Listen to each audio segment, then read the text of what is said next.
Hello everyone, this is Niteen Mohod and today we are going to see analog and digital transducers.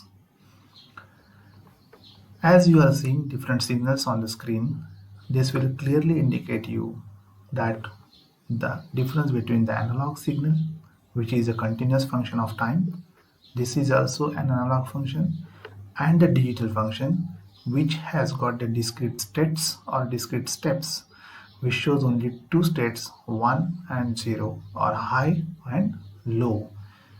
Okay, there are different ways the digital signals can be encoded.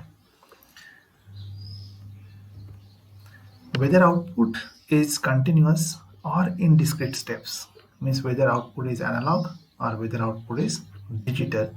The transducers are classified as analog and digital transducers. Now, analog transducer is a device which converts input quantity into an analog output.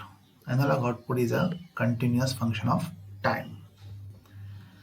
Strain gauge, LVDT, thermocouple and thermistor are some of the examples of analog transducers. We are coming across many such examples in our day-to-day life. Strain gauge here, which basically converts the mechanical displacement or strain into the change in resistance. LVDT, it changes the moment of core into the differential output voltage. Thermocouple and thermistor, both these are the thermal transducers. Thermocouple changes the change in temperature into the change in voltage, while the thermistor converts temperature into the change in resistance. And all these transducers comes under the category of analog transducers.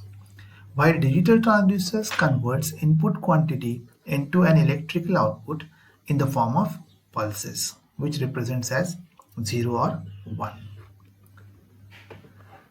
These binary 0 and 1 can also be represented as opaque and transparent areas on the glass scale.